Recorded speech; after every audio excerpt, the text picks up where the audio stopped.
검찰이 현재 삼성동 사저에 머물고 있는 박근혜 전 대통령을 검찰청사로 불러서 조사하기로 확정했습니다.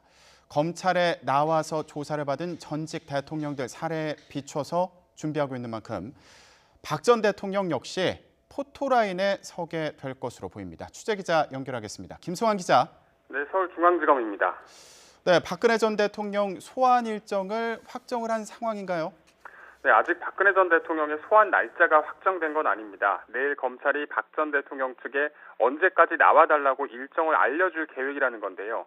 박 전 대통령이 현직 신분일 때는 청와대와 조율 과정을 거쳤지만 이제 그럴 필요 없이 검찰이 일정을 정해서 박 전 대통령 측에 알려주겠다는 취지입니다. 앞서 검찰과 특검 모두 박 전 대통령을 피의자 신분으로 입건했고 현직 대통령으로서의 불소추 특권을 잃었기 때문에 박 전 대통령은 피의자 신분으로 검찰에 나와서 조사를 받게 됩니다. 전직 대통령들이 검찰에 나와서 조사를 받았던 전례에 비춰서 준비하겠다고 한 만큼 박 전 대통령 역시 이전 대통령들처럼 검찰청사 포토라인에 서게 될 가능성이 큽니다.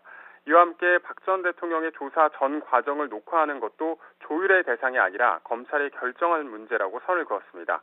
이에 따라 보통의 피의자들처럼 조사 과정 역시 영상으로 담을 것으로 보입니다. 검찰은 현재 박 전 대통령이 소환됐을 때 물어볼 질문지 등 구체적인 내용을 정리하면서 막바지 준비에 박차를 가하고 있습니다. 또 아직 박 전 대통령 측이 변호사 선임계를 제출하진 않았지만 곧 제출할 것으로 보인다고 덧붙였습니다. 네, 박근혜 전 대통령 사저에 들어갈 때 보면 헌재 결정에 불복하는 이렇게 해석이 될 수 있는 발언을 전했습니다. 앞서 검찰과 특검 수사 결과도 부인을 했는데 박 전 대통령 연루된 혐의 다시 한번 정리해보죠. 네, 최순실 씨 등의 공소장에 드러난 박 전 대통령이 연관된 혐의만 13가지입니다. 가장 중요한 부분은 삼성그룹의 경영권 승계를 도와주고 430억 원대 뇌물을 챙기거나 약속을 받은 혐의인데요. 이 밖에도 대부분 대통령이 직위를 이용한 직권남용과 강요 혐의와 관련돼 있습니다. 최순실 씨의 이권 챙기기를 도와주기 위해서 기업들에게 지원을 강요하거나 문학의 지원 배제 명단, 이른바 블랙리스트 작성과 관리에 개입하고 이 과정에서 고위공직자들의 사퇴를 종용한 의혹 등을 받고 있습니다. 이와 함께 정호성 전 비서관을 통해서 최순실 씨에게 비밀 문건을 주고 의견을 받도록 한 혐의도 포함됐는데요.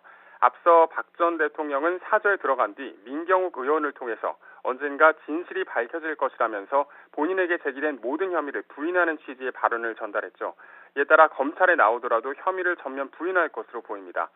검찰은 다른 피해자들처럼 박 전 대통령 측에 소환 통보를 하고 이에 계속 불응할 경우 체포영장을 발부받아서 집행할 가능성도 있는데요. 이에 대해 검찰은 가능성 여부에 대해서도 언급하기 곤란하다면서 일절 입장을 내놓지는 않고 있습니다.